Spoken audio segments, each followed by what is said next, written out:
Okay, good afternoon students. So ഇന്ന് നമ്മൾ discuss ചെയ്യാൻ പോകുന്ന chapter structure of atom unit 2 ആണ്. സോ ഈ ഒരു ചാപ്റ്ററിൽ നമ്മൾ പ്രീവിയസ് പഠിച്ച ഒരുപാട് കാര്യങ്ങൾ റിപ്പീറ്റ് ചെയ്യുന്നുണ്ട്. അതായത് നമ്മൾ 9th 10th ക്ലാസ്സസിൽ പഠിച്ചിട്ടുള്ള കാര്യങ്ങളെല്ലാം റിപ്പീറ്റ് ചെയ്യുന്നുണ്ട്. Especially discovery of electron, proton, neutron and their characteristics. Then also Thomson's, Rutherford, Bose atomic models. So ഇതെല്ലാം നമ്മൾ 9th 10th ക്ലാസ്സസിൽ പഠിക്കുന്നതാണ്. സോ ഈ ഒരു ചാപ്റ്ററിൽ നമ്മൾ കുറച്ചും കൂടി, അതായത് അറ്റോമിക് മോഡൽസ് ഉണ്ട്, അതേപോലെ തന്നെ കുറച്ചും കൂടി റിപ്പീറ്റ് ചെയ്യുന്ന സെയിം കാര്യങ്ങൾ തന്നെയാണ് നമ്മൾ റിപ്പീറ്റ് ചെയ്യുന്നത്. എന്നാൽ കുറച്ചും കൂടി അഡ്വാൻസ്ഡ് ആയിട്ട് നമുക്കിതിൽ നിന്ന് പഠിക്കാനുമുണ്ട്. ഓക്കെ, ദെൻ ഈ ഒരു ചാപ്റ്ററിൽ ഫസ്റ്റ് നമ്മൾ എക്സ്പ്ലെയിൻ ചെയ്യാൻ പോകുന്നത് ഒരു ഇൻട്രൊഡക്ഷൻ പോലെ കൊടുത്തിരിക്കുന്നത് ആറ്റംസ് എന്ന് പറഞ്ഞാൽ എന്താണ്. So atoms are the fundamental building blocks of matter. Atom എന്ന് പറഞ്ഞു കഴിഞ്ഞാൽ എന്താണ്? മാറ്ററിനെ ബിൽഡ് ചെയ്തിരിക്കുന്ന ചെറിയ ചെറിയ ബ്ലോക്കുകളാണ് ആറ്റംസ് എന്ന് പറയുന്നത്. Atoms are the fundamental building blocks of matter. And also ഈ ആറ്റം എന്ന് പറയുന്ന വേർഡ് ഡിറൈവ് ചെയ്തിരിക്കുന്നത് അറ്റോമിയോ എന്ന് പറയുന്ന ഗ്രീക്ക് വേർഡിൽ നിന്നാണ്. അത് മീൻ ചെയ്യുന്നത് അൺകട്ടബിൾ അല്ലെങ്കിൽ നോൺ ഡിവൈസബിൾ, അതായത് ഡിവൈഡ് ചെയ്യാൻ പറ്റാത്ത ഒരു പാർട്ടിക്കിളാണ് ആറ്റം എന്ന് പറയുന്നത്. സോ മാറ്ററിനെ ഡിവൈഡ് ചെയ്ത് finally we get a particle and that particle is known as atom. So atom is derived from a Greek word that is atomio. So എന്താണ് അതിൻ്റെ മീനിങ്? അറ്റോമിയോ എന്ന് പറഞ്ഞു കഴിഞ്ഞാൽ അൺകട്ടബിൾ എന്നാണ് അതിൻ്റെ മീനിങ്, അല്ലെങ്കിൽ നോൺ ഡിവൈസബിൾ. അപ്പോൾ ഇത് ഏർലി നമ്മൾ ഏൻഷ്യൻ ടൈംസിൽ അല്ലെങ്കിൽ 400 BC കണ്ടുപിടിച്ച കാര്യമാണ്. ആറ്റംസ് എന്ന് പറയുന്നത് എന്താണ്? Fundamental building blocks of matter ആണ്, അല്ലെങ്കിൽ ആറ്റമാണ് ബേസിക്, അല്ലെങ്കിൽ ബേസിക് യൂണിറ്റ് എന്ന് പറയുന്നത് ആറ്റമാണ് മാറ്ററിൻ്റെ. അതേപോലെ തന്നെ ഈ ആറ്റംസ് എന്ന് പറയുന്നത് എന്താണ്? നോൺ ഡിവൈസിബിൾ ആണ്. ഈ കാര്യങ്ങളൊക്കെ നമ്മൾ നേരത്തെ, അതായത് ഏൻഷ്യൻ ടൈംസിൽ കണ്ടുപിടിച്ച കാര്യങ്ങളാണ്. പിന്നീട് 19th സെഞ്ച്വറി ആയപ്പോഴത്തേക്കും ഇതിൽ നിന്ന് ഒരുപാട് മാറ്റങ്ങളുണ്ടായി. അതായത് സ്റ്റഡീസൊക്കെ നടത്തി 19th സെഞ്ച്വറി ആയപ്പോഴത്തേക്കും ആറ്റത്തിൻ്റെ ഘടന അല്ലെങ്കിൽ ആറ്റത്തിൻ്റെ സ്ട്രക്ചർ എന്ന് പറയുന്നത് ഒരുപാട് ഡിഫറൻസ് ആണ്, അല്ലെങ്കിൽ ഈ പറയുന്ന കാര്യങ്ങളിലൊക്കെ ഒരു മാറ്റം 19th സെഞ്ച്വറിയിലെ സ്റ്റഡീസിൽ ഉണ്ടായി. അപ്പം അതിൽ മെയിനായിട്ടും ജോൺ ഡാൾട്ടൺ, അതായത് ഡാൾട്ടൺസ് അറ്റോമിക് തിയറി വരുന്ന സമയം എന്ന് പറയുന്നത് 1808 ആണ്. അപ്പോൾ ഡാൾട്ടൻ്റെ അറ്റോമിക് തിയറിയിലും എന്ത് തന്നെയാണ് പറഞ്ഞിരിക്കുന്നത്? ആറ്റംസ് ആർ ഇൻഡിവൈസിബിൾ എന്നാണ് പറഞ്ഞിരിക്കുന്നത്. അതായത് ആറ്റം എന്ന് പറയുന്നത് എന്താണ്? ഇൻഡിവൈസിബിൾ എന്നാണ് പറഞ്ഞിരിക്കുന്നത്. Atoms are the building blocks of matter and also atoms are indivisible. Divisible അല്ലാത്തതാണ് എന്തെന്ന് പറയുന്നത്? ആറ്റംസ്. ഡിവൈഡ് ചെയ്യാൻ പറ്റാത്തതാണ് ആറ്റംസ് എന്ന് പറയുന്നത്. അപ്പോൾ ഡാൾട്ടൻ്റെ അറ്റോമിക് തിയറിയിലും ഏകദേശം അതൊക്കെ തന്നെയാണ് പറഞ്ഞിരുന്നത്. ഡാൾട്ടൻ്റെ പോസ്റ്റുലേറ്റുകൾ നമ്മൾ 9th പഠിക്കുന്നതാണ്, ഡാൾട്ടൺസ് അറ്റോമിക് തിയറിയുടെ പോസ്റ്റുലേറ്റ്. അപ്പം ഡാൾട്ടൻ്റെ അറ്റോമിക് തിയറിയിലും ഒരുപാട് ഫെയിലിയേഴ്സ് ഉണ്ടായിരുന്നു. അതായത് ഒരുപാട് ഫെയിലിയേഴ്സ് എന്ന് പറഞ്ഞു കഴിഞ്ഞാൽ ഡാൾട്ടൻ്റെ അറ്റോമിക് തിയറിയിൽ, ശരിക്കും ഡാൾട്ടൻ്റെ അറ്റോമിക് തിയറി എന്ന് പറയുന്നത് ഒരുപാട് മെറിറ്റുകളും ഉണ്ട്, ഡീമെറിറ്റുകളും ഉണ്ട്. അപ്പോൾ ഡാൾട്ടൻ്റെ അറ്റോമിക് തിയറി വെച്ചിട്ട് നമുക്ക് law of conservation of mass, law of constant composition, law of multiple proportion, ഇതൊക്കെ നമുക്ക് സക്സസ്ഫുൾ ആയിട്ട് എന്ത് ചെയ്യാൻ പറ്റും? എക്സ്പ്ലെയിൻ ചെയ്യാൻ പറ്റും.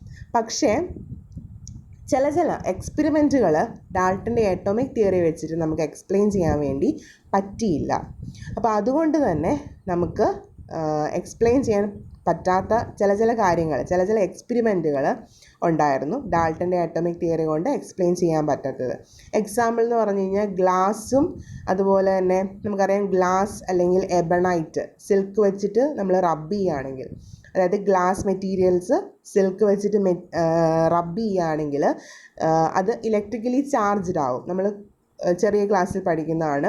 ഗ്ലാസും അല്ലെങ്കിൽ സിൽക്കും കൂടെ രണ്ടും കൂടെ നമ്മൾ റബ്ബ് ചെയ്യുകയാണെങ്കിൽ ആ മെറ്റീരിയൽ എന്ത് ചെയ്യുന്ന പറഞ്ഞേക്കുന്നത് ഇലക്ട്രിക്കലി ചാർജ്ഡ് ആവും. അപ്പം അങ്ങനെയുള്ള സംഗതികൾ, അതായത് എക്സ്പ്ലെയിൻ ചെയ്യണം, അങ്ങനെയുള്ള എക്സ്പെരിമെൻറ്റുകൾ എക്സ്പ്ലെയിൻ ചെയ്യാനുള്ള ഫാക്റ്റുകൾ ഡാൾട്ടൻ്റെ ആറ്റോമിക് തിയറിയിൽ ഇല്ലായിരുന്നു. അപ്പം അതാണ് മെയിനായിട്ടുള്ള ഒരു ഫെയിലിയർ എന്ന് പറയുന്നത്. ഈ ഒരു തിയറിയുടെ ഫെയിലിയറാണത്. അപ്പോൾ പല കാര്യങ്ങൾ എക്സ്പ്ലെയിൻ ചെയ്തു, എന്നാൽ പലതും എക്സ്പെരിമെൻറ്റ് വരുമ്പോഴത്തേക്ക് അത് വെച്ചിട്ട് എക്സ്പ്ലെയിൻ ചെയ്യാൻ ഈ ഫാക്റ്റുകൾ ഫെയിലിയറായിട്ട് മാറുമായിരുന്നു. ഡാൾട്ടൻ്റെ ആറ്റോമിക് തിയറിയും അപ്പോൾ ഒരു ചില കാര്യങ്ങളിൽ ഫെയിലിയറായിരുന്നു. ദെൻ നമ്മൾ വന്നേക്കുന്നത് പിന്നീട് വന്ന തിയറീസിൽ കണ്ടുപിടിക്കപ്പെട്ടത് ആറ്റംസ് എന്ന് പറയുന്നത് ഡിവൈസിബിൾ ആണ്. ആറ്റംസ് ആർ ഡിവൈസിബിൾ എന്ന് കണ്ടുപിടിക്കപ്പെട്ടു. Atoms are ഡിവൈസിബിൾ. അപ്പോൾ ആറ്റംസിൽ എന്തൊക്കെയുണ്ടെന്ന് നമുക്കറിയാം. ഇലക്ട്രോൺസ് ഉണ്ട്, പ്രോട്ടോൺസ് ഉണ്ട്, ന്യൂട്രോൺസ് ഉണ്ട്. അപ്പോൾ അങ്ങനെ 3 കോൺസ്റ്റുവൻസ് ഉള്ള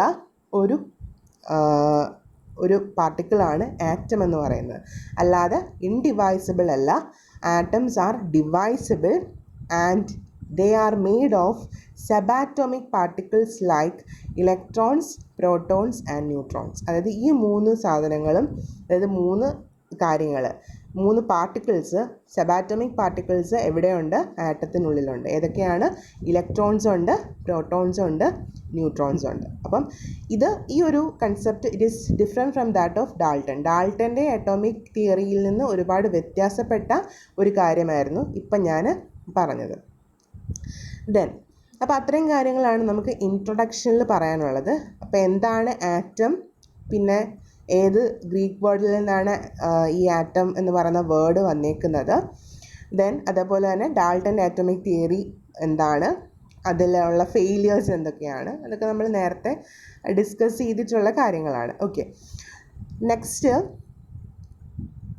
വരുന്ന topic discovery of subatomic particles.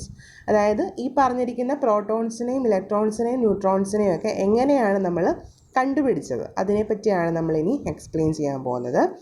അപ്പം അതിൽ മെയിൻ ഒരു പങ്ക് വഹിച്ച ശാസ്ത്രജ്ഞനാണ്, സയൻറ്റിസ്റ്റാണ് മൈക്കിൾ ഫാരഡേ എന്ന് പറയുന്നത്.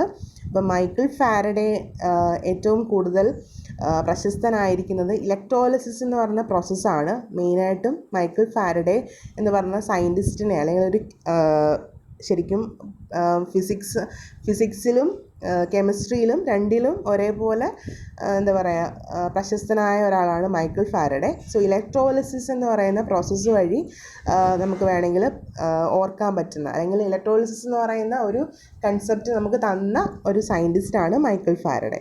അപ്പം മൈക്കിൾ ഫാരഡേയുടെ തന്നെ ഒരു എക്സ്പെരിമെൻ്റ് വഴിയാണ് നമ്മൾ ഇലക്ട്രോൺസിനെ ഡിസ്കവർ ചെയ്തത്. നമുക്ക് ഇലക്ട്രോൺസ് എന്താണെന്നറിയാം, നെഗറ്റീവ്ലി ചാർജ്ഡ് ആയിട്ടുള്ള പാർട്ടിക്കിളാണ് ഇലക്ട്രോൺസ് എന്ന് പറയുന്നത്. അപ്പോൾ ഇലക്ട്രോൺസിനെ എങ്ങനെ നമുക്ക് ഡിസ്കവർ ചെയ്യാം എന്നുള്ളത് നമുക്ക് നോക്കാം. അപ്പോൾ അതൊരു എക്സ്പെരിമെൻ്റ് വഴിയാണ് നമ്മൾ എക്സ്പ്ലെയിൻ ചെയ്യുന്നത്. അപ്പോൾ നിങ്ങൾക്ക് പിക്ചറിൽ ഫിഗർ 2.1 കാണാൻ പറ്റുന്നുണ്ട്. ഒരു ഗ്ലാസ് ട്യൂബാണ് കാണാൻ പറ്റുമെന്ന് വിചാരിക്കുന്നു. ആ ഗ്ലാസ് ട്യൂബിൽ ഫിഗർ 2.1a അതിൽ ഒരു ഗ്ലാസ് ട്യൂബ് കൊടുത്തിട്ടുണ്ട്. ആ ഗ്ലാസ് ട്യൂബ് നുള്ളിലായിട്ട് ഗ്ലാസ് ട്യൂബിനുള്ളിലായിട്ട് നമ്മൾ 2 ഇലക്ട്രോഡുകൾ വെച്ചിട്ടുണ്ട്. ഒന്ന് negatively charged electrode, cathode. Then next സൈഡിൽ വെച്ചേക്കുന്നത് positively charged electrode, that is anode. അങ്ങനെ 2 ഇലക്ട്രോഡുകളാണ് നമ്മൾ ഫിക്സ് ചെയ്തേക്കുന്നത്. ആ ഇലക്ട്രോഡിൽ നിന്ന് നമ്മൾ എന്ത് ചെയ്തിരിക്കുന്നു, ഹൈ വോൾട്ടേജിലേക്ക് കണക്ട് ചെയ്തിരിക്കുന്നു. ദെൻ മുകളിൽ കാണിച്ചിരിക്കുന്നത് വാക്വം പമ്പാണ്. അതായത് ഇവിടുന്ന് ഗ്യാസിനെ വെളിയിലേക്ക് കളയുന്ന വാക്വം പമ്പും അവിടെ നമ്മൾ കാണിച്ചിട്ടുണ്ട്. അപ്പോൾ ഇതൊരു എന്താണ്, കാഥോഡ് റേ ഡിസ്ചാർജ് ട്യൂബാണ് അവിടെ സെറ്റ് ചെയ്തിരിക്കുന്നത്. ഫിഗർ 2.1a ഫിഗറിൽ നമ്മൾ കാണുന്നത് ഒരു കാഥോഡ് റേ ഡിസ്ചാർജ് ട്യൂബാണ്. അപ്പോൾ അപ്പം നമ്മളിവിടെ എക്സ്പെരിമെൻ്റ് എന്ന് പറയുന്നത് ഇത്രയേ ഉള്ളൂ.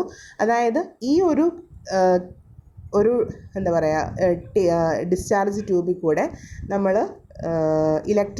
അതായത് ഇലക്ട്രിസിറ്റി പാസ് ചെയ്യുന്ന സമയത്ത് അവിടെ അതിനുള്ളിൽ എന്താണ് സംഭവിക്കുന്നത്. അപ്പോൾ അതാണ് ശരിക്കും ഈ എക്സ്പെരിമെൻ്റ് എന്ന് പറയുന്നത്. അപ്പോൾ ഇതെന്താണ്, ഡിസ്ചാർജ് ട്യൂബ് എക്സ്പെരിമെൻ്റ് ആണ്, അതായത് cathode ray discharge tube experiment ആണ് നമ്മൾ പറയാൻ പോകുന്നത്. അപ്പോൾ ഈ കാഥോഡ് റേ ട്യൂബ് എന്ന് പറയുന്നത് എന്താണ്, ശരിക്കും അതൊരു ഡിസ്ചാർജ് ട്യൂബ് എന്ന് പറയുന്നത് ശരിക്കും ഒരു ഗ്ലാസ് ട്യൂബാണ്. അതിൻ്റെ ഉള്ളിൽ 2 ഇലക്ട്രോഡുകൾ ഫിറ്റ് ചെയ്തിട്ടുണ്ട്. ഒന്ന് negatively charged electrode, that is cathode, മറ്റേത് പോസിറ്റീവ്ലി ചാർജ്ഡ് ഇലക്ട്രോഡ് ആനോഡ്. അങ്ങനെ 2 ഇലക്ട്രോഡുകൾ ഫിക്സ് ചെയ്തേക്കുന്നു. അതെന്ത് ചെയ്തിരിക്കുന്നു, നമ്മളൊരു വോൾട്ടേജിലേക്ക് കണക്ട് ചെയ്തിരിക്കുന്നു. ദെൻ ഇനി ഇതിൽ നടക്കുന്ന ഒരു കാര്യം എന്ന് പറയുന്നത്, ഇവിടെ ശരിക്കും ഇലക്ട്രിസിറ്റി ഇതിനുള്ളിൽ കൂടെ പാസ് ചെയ്യണമെങ്കിൽ 2 കണ്ടീഷൻസ് ആണ് വേണ്ടത്. ഒന്ന്, ഗ്യാസസ് ലോ പ്രഷറിലായിരിക്കണം, അതായത് ഇതിനുള്ളിലുള്ള ഗ്യാസ്, ഈ ഡിസ്ചാർജ് ഉള്ളിലുള്ള ഗ്യാസ് എന്ന് പറയുന്നത് ലോ പ്രഷർ ആയിരിക്കണം. അതേപോലെ തന്നെ ഹൈ വോൾട്ടേജും പ്രൊവൈഡ് ചെയ്യണം. അപ്പോൾ ഈ 2 കണ്ടീഷൻസ് ഉണ്ടെങ്കിൽ മാത്രമേ ഇതിൽ കൂടെ ഇലക്ട്രിസിറ്റി പാസ് ചെയ്യത്തുള്ളൂ. അപ്പം ഗ്യാസ് ലോ പ്രഷറിലും ഹൈ വോൾട്ടേജ് ഇലക്ട്രോഡിലും അപ്ലൈ ചെയ്താൽ മാത്രമേ എന്ത് സംഭവിക്കുകയുള്ളൂ, ഇലക്ട്രിസിറ്റി പാസ് ചെയ്യുള്ളൂ. അപ്പം അങ്ങനെ അത് ചെയ്യാൻ വേണ്ടി, അതായത് ഗ്യാസസിൻ്റെ പ്രഷർ കുറയ്ക്കണം. അപ്പം പ്രഷർ കുറയ്ക്കുക എന്ന് പറഞ്ഞു കഴിഞ്ഞാൽ ഇപ്പം എല്ലാ ഗ്യാസിനും ഒരേ പ്രഷർ ആകണമെന്നില്ല. അപ്പോൾ അതുകൊണ്ട് എന്താണ്, നമ്മൾ പ്രഷർ ഏകദേശം നോർമൽ ലെവൽ, അതായത് ഓരോ ഗ്യാസിൻ്റെയും പ്രഷർ നോർമൽ ലെവലിലാക്കാൻ വേണ്ടി നമ്മൾ എന്ത് ചെയ്യും, നമ്മൾ ഇവാക്വേഷൻ എന്ന് പറയുന്ന മെത്തേഡ് ഉപയോഗിക്കും. അതായത് അതെന്തിനു വേണ്ടിയാണ് ചെയ്യുന്നത്, ഇവാക്വേഷൻ എന്ന് പറയുന്ന മെത്തേഡ് ശരിക്കും ഈ ഗ്യാസിൻ്റെ പ്രഷർ ഓരോ ഗ്യാസിൻ്റെ, അതായത് ഓക്സിജൻ അങ്ങനെയുള്ള ഗ്യാസിൻ്റെ, കാർബൺ ഡൈ ഓക്സൈഡ് അങ്ങനെയുള്ള ഗ്യാസിൻ്റെ പ്രഷർ ലോ ആക്കുക എന്നുള്ള ഒരു ഉദ്ദേശത്തിലാണ് നമ്മൾ എന്ത് ചെയ്യുന്നത്, ഈ ഒരു പറഞ്ഞ പോലെ നമ്മൾ ഇവാക്വേഷൻ എന്ന് പറയുന്ന മെത്തേഡ് ഉപയോഗിക്കുന്നത്. അപ്പോൾ ഇലക്ട്രിസിറ്റി പാസ് ചെയ്യണമെങ്കിൽ നമുക്ക് 2 കണ്ടീഷൻസ് സാറ്റിസ്ഫൈ ആകണം. ഒന്നെന്ന് പറയുന്നത് low pressure, gas low pressure ആയിരിക്കണം, അതായത് ഗ്യാസ് ഡിസ്ചാർജ് ട്യൂബിലെ ഗ്യാസസിൻ്റെ പ്രഷർ ലോ ആയിരിക്കണം. അതുപോലെ ഹൈ വോൾട്ടേജ് നമ്മൾ പ്രൊവൈഡ് ചെയ്യണം. ഈ 2 കാര്യങ്ങൾ ഇമ്പോർട്ടൻ്റ് ആണ്. ദെൻ ഇനി ചെയ്യാൻ പോകുന്നത്, അപ്പം നമ്മൾ ഈ ഒരു ഫിഗർ സെറ്റ് ചെയ്ത് കഴിഞ്ഞാൽ പിന്നീട് ഉള്ള പ്രോസസ്സ് എന്ന് പറയുന്നത്, നമ്മളിവിടെ ഇലക്ട്രോഡുകൾക്ക് ഹൈ വോൾട്ടേജ്, അതായത് സ്വിച്ച് ഓൺ ചെയ്യുമ്പം ഹൈ വോൾട്ടേജ് കൊടുക്കുമ്പോൾ എന്താ സംഭവിക്കുന്നത്, നെഗറ്റീവ് ചാർജ് ഇലക്ട്രോഡിൽ നിന്ന്, അതായത് കാഥോഡിൽ നിന്ന് എന്ത് സംഭവിക്കും, ഇലക്ട്രിസിറ്റി വിൽ പാസ്ഡ്, അതായത് ഇലക്ട്രിസിറ്റി പാസ് ചെയ്യാൻ തുടങ്ങും. എങ്ങോട്ടേക്ക്, ടുവേർഡ്സ് ആനോഡിലേക്ക് എന്ത് ചെയ്യും, ഇലക്ട്രിസിറ്റി അല്ലെങ്കിൽ ഇലക്ട്രിക്കൽ ഡിസ്ചാർജ് മൂവ്മെൻറ്റ് നടക്കും. അല്ലെങ്കിൽ ആ ഒരു സ്ട്രീം ഓഫ് പാർട്ടിക്കിൾസ് എന്ത് ചെയ്യും, അവിടുന്ന് മൂവ് ചെയ്യാൻ തുടങ്ങും അലോങ് വിത്ത് ഇലക്ട്രിസിറ്റി. ഓക്കെ, അപ്പം when we apply high voltage, അതായത് ഹൈ വോൾട്ടേജ് അപ്ലൈ ചെയ്യുമ്പോൾ what is happening there inside the gas discharge tube, അതായത് ഗ്യാസ് ഡിസ്ചാർജ് ട്യൂബിൻ്റെ ഉള്ളിൽ നെഗറ്റീവ്ലി ചാർജ്ഡ് ആയിട്ടുള്ള, അതായത് ഇലക്ട്രോഡിൽ നിന്ന്, അതായത് കാഥോഡിൽ നിന്ന് എന്ത് സംഭവിക്കും, ഇലക്ട്രിസിറ്റി പാസ് ചെയ്ത് തുടങ്ങും along with some stream of particles. അല്പം എന്താ പറയുക, ചെറിയ മൂവബിൾ പാർട്ടിക്കിൾസുമായിട്ട് ഇലക്ട്രിസിറ്റി പാസ് ചെയ്ത് ആനോഡിലേക്ക് പോകാൻ തുടങ്ങും. അപ്പോൾ അങ്ങനെ മൂവ് ചെയ്യുന്ന പാർട്ടിക്കിൾസിന് പറയുന്ന പേരാണ് കാഥോഡ് റേസ്. അതായത് കാഥോഡിൽ നിന്ന് സ്റ്റാർട്ട് ചെയ്യുന്നതുകൊണ്ട്, അതായത് നെഗറ്റീവ്ലി ചാർജ്ഡ് ഇലക്ട്രോഡിൽ നിന്ന് സ്റ്റാർട്ട് ചെയ്യുന്നതുകൊണ്ടാണ് നമ്മളതിനെ കാഥോഡ് റേസ് എന്ന് വിളിക്കുന്നത്. അപ്പം ഇലക്ട്രിസിറ്റി പാസ് ചെയ്യുമ്പോൾ വോൾട്ടേജ് അപ്ലൈഡ് ചെയ്ത് നമ്മൾ ഇലക്ട്രിസിറ്റി പാസ് ചെയ്യുമ്പോൾ വാട്ട് ഈസ് ഹാപ്പനിങ് ദെയർ, ഒരു ടൈപ്പ് ഓഫ് പാർട്ടിക്കിൾസ് അവിടെ നിന്ന് മൂവ് ചെയ്യാൻ തുടങ്ങും ടുവേർഡ്സ് ആനോഡിലേക്ക് മൂവ് ചെയ്യാൻ തുടങ്ങും. അങ്ങനെ മൂവ് ചെയ്യുന്ന മൂവബിൾ പാർട്ടിക്കിൾസിനെ നമ്മൾ കാഥോഡ് റേസ് എന്ന് പറയുന്നു. അപ്പം ഇങ്ങനെ കാഥോഡ് റേസ് ഇങ്ങനെ മൂവ് ചെയ്തുകൊണ്ടിരിക്കുകയാണ് എങ്ങോട്ടേക്ക്, ആനോഡിലേക്ക്. അപ്പം ഇനിയും നമുക്ക് ശരിക്കും ഇതിൽ വേറെ എക്യുപ്മെൻറ്റ്സ് നമ്മളൊന്നും ഉപയോഗിച്ചിട്ടില്ല ഈ ഒരു എക്സ്പെരിമെൻറ്റിൽ. അതുകൊണ്ട് തന്നെ ഇലക്ട്രിസിറ്റി പാസ് ചെയ്യുന്നുണ്ടോ എന്നറിയാൻ വേണ്ടി നമ്മൾ ചെയ്യുന്ന ഒരു കാര്യം എന്ന് പറയുന്നത്, രണ്ടാമത്തെ പിക്ചർ നോക്കുക, ഫിഗർ 2.1 ബിയിൽ കൊടുത്തിട്ടുണ്ട്. നമ്മൾ ഈ ആനോഡിൽ, അതായത് പോസിറ്റീവ്ലി ചാർജ്ഡ് ഇലക്ട്രോഡിൽ നമ്മളൊരു ഹോൾ ഉണ്ടാക്കുന്നു. എന്നിട്ട് അതിൻ്റെ പുറകിലായിട്ട്, ആനോഡിൻ്റെ പുറകിലായിട്ട് നമ്മൾ ഒരു ഫ്ലൂറസെൻ്റ് അല്ലെങ്കിൽ ഫോസ്ഫോറസെൻ്റ് മെറ്റീരിയൽ കോട്ട് ചെയ്യുന്നു. ഫ്ലൂറസെൻ്റ് അല്ലെങ്കിൽ ഫോസ്ഫോറസെൻ്റ് മെറ്റീരിയൽ കോട്ട് ചെയ്യുന്നു. അപ്പം എന്താണ് നമ്മളൊരു ചേഞ്ച് ഉണ്ടാക്കുന്നത്? എന്തിനു വേണ്ടിയാണ്? ഇലക്ട്രിസിറ്റി പാസ് ഉണ്ടോ എന്നറിയാൻ വേണ്ടി നമ്മൾ ആനോഡിൽ ഒരു ഹോള് മേക്ക് ചെയ്യുന്നു. ദെൻ അതിന് പുറകിലായിട്ട്, ആനോഡിൻ്റെ പുറകിലായിട്ട് നമ്മൾ ഒരു ഫ്ലൂറസെൻ്റ് അല്ലെങ്കിൽ ഫോസ്ഫോറസെൻ്റ് മെറ്റീരിയൽ പ്ലേസ് ചെയ്യുന്നു. അപ്പോൾ അങ്ങനെ പ്ലേസ് ചെയ്തതിന് ശേഷം നമ്മൾ എന്ത് ചെയ്യുന്നു? വീണ്ടും വോൾട്ടേജ് അപ്ലൈ ചെയ്യുന്നു. അപ്പം വോൾട്ടേജ് അപ്ലൈ ചെയ്യുമ്പോൾ സ്വാഭാവികമായിട്ടും ഇലക്ട്രിസിറ്റി പാസ് ചെയ്യും. ദെൻ ഇലക്ട്രിസിറ്റി പാസ് ചെയ്ത് ആനോഡിൽ എത്തുമ്പോൾ ഈ ഹോളിൽ കൂടെ ഇലക്ട്രിസിറ്റി എന്ത് ചെയ്യും? പുറത്തേക്ക് പോകും. ആ ഇലക്ട്രിസിറ്റിയുടെ കൂടെ എന്തുകൊണ്ട്? കാഥോഡ് റേസും കൂടെ ഉണ്ട്. അപ്പോൾ ഈ കാഥോഡ് റേസ് വന്നിട്ട് എന്തോ ചെയ്യും? ഈ ഫോസ്ഫോറസെൻ്റ് മെറ്റീരിയൽ, അതായത് നമ്മൾ ആനോഡിൻ്റെ പുറകിൽ കോട്ട് ചെയ്തിരിക്കുന്ന ഫോസ്ഫോറസെൻ്റ് മെറ്റീരിയലിൽ നമ്മൾ എന്ത് ചെയ്യുന്നു? ആ വരുന്ന കാഥോഡ് റേസ് വന്ന് ഹിറ്റ് ചെയ്യും, അതായത് സ്ട്രൈക്ക് ചെയ്യും, ഇടിക്കും. അതായത് ഈ വരുന്ന കാഥോഡ് റേസ് ആനോഡിൽ കൂടെ കടന്നുപോയി ഈ ഫ്ലൂറസെൻ്റ് കോട്ടിങ്ങിൽ അല്ലെങ്കിൽ ഫോസ്ഫോറസെൻ്റ് കോട്ടിങ്ങിൽ എന്ത് ചെയ്യും? ഇടിക്കും. അങ്ങനെ ഇടിച്ച് അവിടെ എന്തോ ഉണ്ടാകും? ഒരു ബ്രൈറ്റ് സ്പോട്ട് ഫോം ചെയ്യും. അതായത് ഒരു നല്ല കളർഫുള്ളായിട്ടുള്ളൊരു ബ്രൈറ്റ് സ്പോട്ട് അവിടെ ഫോം ചെയ്യും. അപ്പോൾ അങ്ങനെ ഫോം ചെയ്താൽ മാത്രമേ നമുക്ക് മനസ്സിലാവത്തുള്ളൂ എന്താണ് ഇത് ഒരു ശരിക്കും ഇതൊരു അതായത് ഈ ഒരു ഗ്യാസ് ഡിസ്ചാർജ് ട്യൂബിൽ കൂടെ ഇലക്ട്രിസിറ്റി പാസ് ചെയ്യുന്നുണ്ട് എന്ന് മനസ്സിലാക്കാനാണ് നമ്മൾ ഈ ഒരു കാര്യം ചെയ്തത്. അതായത് ആനോഡിൽ ഹോൾ ഉണ്ടാക്കിയതിന് ശേഷം ആനോഡിൻ്റെ പുറകിലായിട്ട് നമ്മൾ എന്ത് ചെയ്തു? ഒരു ഫോസ്ഫോറസെൻ്റ് മെറ്റീരിയൽ കോട്ട് ചെയ്തത് എന്തിനു വേണ്ടിയാണ്? ഇലക്ട്രിസിറ്റി പാസ് ചെയ്യുന്നുണ്ട്, കാഥോഡിൽ നിന്ന് ആനോഡിലേക്ക് പാസ് ഉണ്ടെന്നറിയാൻ വേണ്ടിയാണ് നമ്മൾ അത് ചെയ്തത്.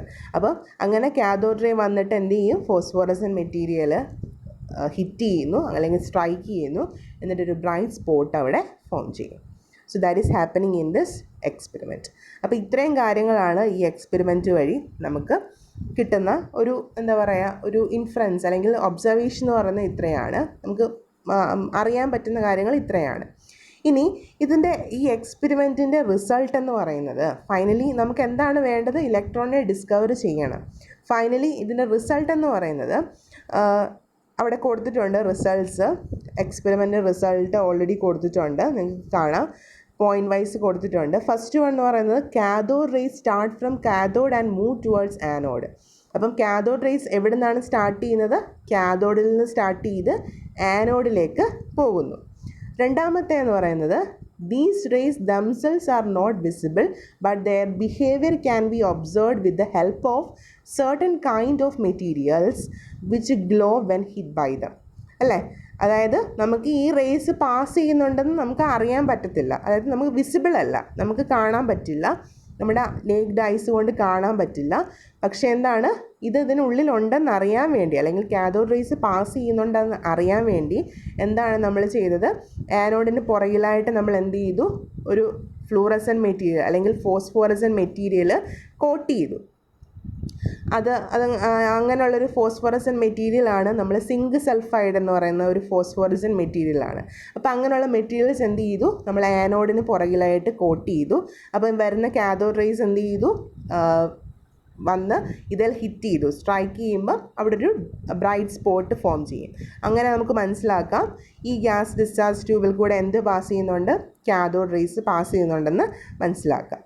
ഇനി അതുപോലെ ഞാനൊരു എക്സാമ്പിളാണ് television picture tube. Television picture tube എന്ന് പറയുന്നത് ശരിക്കും കാഥോഡ് റേ ട്യൂബാണ്. നമ്മുടെ ടെലിവിഷൻ്റെ പിക്ചർ ട്യൂബിൽ കാഥോഡ് റേ ട്യൂബാണുള്ളത്. അപ്പോൾ ഈ കാഥോഡ് റേ ട്യൂബ് ശരിക്കും നമ്മുടെ ടെലിവിഷൻ സ്ക്രീനിൽ എന്താണുള്ളത്? ഫ്ലൂറസെൻ്റ് അല്ലെങ്കിൽ ഫോസ്ഫോറസെൻ്റ് മെറ്റീരിയലാണ് ഉള്ളത്. അപ്പോൾ ഈ കാഥോഡ് റേ ട്യൂബ്സ് വന്നിട്ട് ഇവിടെ, അതായത് ഈ ഫ്ലൂറസൻ മെറ്റീരിയൽ അല്ലെങ്കിൽ ടെലിവിഷൻ സ്ക്രീനിൽ ഹിറ്റ് ചെയ്യുമ്പോഴാണ് എന്ത് സംഭവിക്കുന്നത്, നമുക്ക് പിക്ചേഴ്സ് കാണാൻ വേണ്ടി പറ്റുക. ടെലിവിഷൻ പിക്ചേഴ്സ് നമുക്ക് കാണാൻ പറ്റുന്നത് അപ്പോഴാണ്. അപ്പം എപ്പോഴാണോ ടെലിവിഷൻ പിക്ചർ ട്യൂബ്സിൽ നിന്ന് കാഥോഡ് റേ ട്യൂബ്സ് പ്രൊഡ്യൂസ് ചെയ്യുന്നത്, എന്നിട്ട് അത് വന്ന് എന്ത് ചെയ്യും, ഈ സ്ക്രീനിൽ, ടെലിവിഷൻ സ്ക്രീനിൽ വന്ന് ഹിറ്റ് ചെയ്യുമ്പോഴാണ് നമുക്ക് ടെലിവിഷൻ പിക്ചേഴ്സ് കാണാൻ പറ്റുന്നത്. ഇനി മൂന്നാമത്തെ റിസൾട്ട് നോക്കുക. Absence of electrical or magnetic field these rays travel in straight lines. അതായത് ഇലക്ട്രിക്കൽ അല്ലെങ്കിൽ മാഗ്നറ്റിക് ഫീൽഡ് ഇല്ല എങ്കിൽ ഈ റേസ് എങ്ങനെയായിരിക്കും ട്രാവൽ ചെയ്യുന്നത്? സ്ട്രെയിറ്റ് ലൈനിൽ കൂടെ ആയിരിക്കും ട്രാവൽ ചെയ്യുന്നത്. ഇനി നാലാമത്തേത്, ഇലക്ട്രിക്കൽ അല്ലെങ്കിൽ മാഗ്നറ്റിക് ഫീൽഡിൻ്റെ പ്രസൻസിൽ, അതായത് ഇലക്ട്രിക്കൽ അല്ലെങ്കിൽ മാഗ്നറ്റിക് ഫീൽഡ് ഉണ്ടെങ്കിൽ, അതിൻ്റെ പ്രസൻസ് ഉണ്ടെങ്കിൽ എന്താണ് പറഞ്ഞേക്കുന്നത്? These cathode rays behave like that of negatively charged particle. അതായത് നെഗറ്റീവ്ലി ചാർജ്ഡ് പാർട്ടിക്കിളായിട്ട് ബിഹേവ് ചെയ്യും എപ്പോൾ ഇലക്ട്രിക്കൽ അല്ലെങ്കിൽ മാഗ്നറ്റിക് ഫീൽഡ് പ്രസൻ്റ് ആണെങ്കിൽ. അപ്പം കാഥോഡ് റേസ് എന്തായിട്ട് ബിഹേവ് ചെയ്യും? നെഗറ്റീവ്ലി ചാർജ്ഡ് പാർട്ടിക്കിളായിട്ട് ബിഹേവ് ചെയ്യും എപ്പോൾ?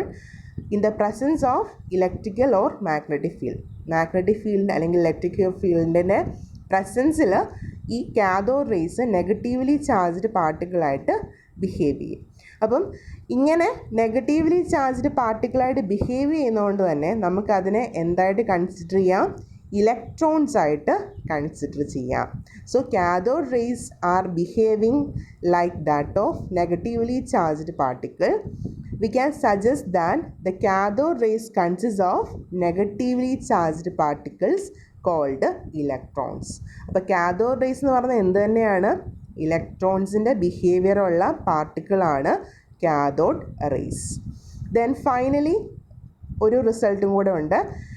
Characteristics of cathode rays do not depend upon the material of electrode and nature of gas. അതായത് കാഥോഡ് റേസിൻ്റെ ക്യാരക്ടറിസ്റ്റിക്സ്, അതിൻ്റെ സ്വഭാവം അല്ലെങ്കിൽ അതിൻ്റെ പർട്ടിക്കുലറായിട്ടുള്ള ക്യാരക്ടറിസ്റ്റിക്സ്, സ്വഭാവം എന്ന് പറയുന്നത് എന്തിനെ ഡിപ്പെൻഡ് ചെയ്യില്ല? ഇലക്ട്രോഡ് ഉണ്ടാക്കിയേക്കുന്ന മെറ്റീരിയലിനെയോ അല്ലെങ്കിൽ ഇതിന്, അതായത് കാഥോഡ് റേ ട്യൂബിന് ഉള്ളിലുള്ള ഗ്യാസിൻ്റെ നേച്ചറിനെയോ ഡിപ്പെൻഡ് ചെയ്യില്ല. അപ്പോൾ ഇങ്ങനെ 5 റിസൾട്ടാണ് നമുക്ക് ഗ്യാസ് ഡിസ്ചാർജ് ട്യൂബ് എക്സ്പെരിമെൻറ്റിൽ കൂടെ കിട്ടുന്നത്. ഓക്കെ, അപ്പം ഈ ഒരു എക്സ്പെരിമെൻറ്റ് എന്തിനു വേണ്ടിയായിരുന്നു? ഇലക്ട്രോണിൻ്റെ ഡിസ്കവറിക്ക് വേണ്ടിയുള്ള ഒരു എക്സ്പെരിമെൻ്റാണ് ഈ ഗ്യാസ് ഡിസ്ചാർജ് ട്യൂബ് എക്സ്പെരിമെൻറ്റ്. അപ്പം ഇന്ന് 2 കാര്യങ്ങളാണ് നമ്മൾ എക്സ്പ്ലെയിൻ ചെയ്തത്. ഒന്ന് ഇൻട്രൊഡക്ഷൻ, അതായത് ആറ്റം എന്ന് പറയുന്ന അതിൻ്റെ എക്സിസ്റ്റൻസ്, അതായത് ഏൻഷ്യൻ ടൈംസിൽ എങ്ങനെയായിരുന്നു, അതുപോലെ ഡാൾട്ടൻ്റെ അറ്റോമിക് തിയറി നമ്മൾ ഓൾറെഡി നേരത്തെ പ്രീവിയസ് ക്ലാസ്സസിൽ പഠിച്ചിട്ടുള്ളതാണ്. ദെൻ പിന്നീട് നമ്മൾ ശരിക്കും സ്റ്റാർട്ട് ചെയ്യുന്നത്, ഇമ്പോർട്ടൻറ്റ് പോർഷൻ എന്ന് പറയുന്നത് സ്റ്റാർട്ട് ചെയ്യുന്നത് 2.1 മുതലാണ്, അതായത് ഡിസ്കവറി ഓഫ് സബാറ്റോമിക് പാർട്ടിക്കിൾ. ഇപ്പോൾ ഡിസ്കവറി ഓഫ് ഇലക്ട്രോൺ ഏത് എക്സ്പെരിമെൻ്റ് വഴിയാണ് ഡിസ്കവറി ഓഫ് ഇലക്ട്രോൺ, അതായത് ഇലക്ട്രോണെ കണ്ടുപിടിച്ചത് cathode ray discharge tube experiment വഴിയാണ്. എന്താണ് ആ എക്സ്പെരിമെൻറ്റ്? 2 ഫിഗേഴ്സ് ഉണ്ട്. ദെൻ അതിൻ്റെ ഫൈനൽ റിസൾട്ടുകൾ എന്തൊക്കെയായിരുന്നു? Okay.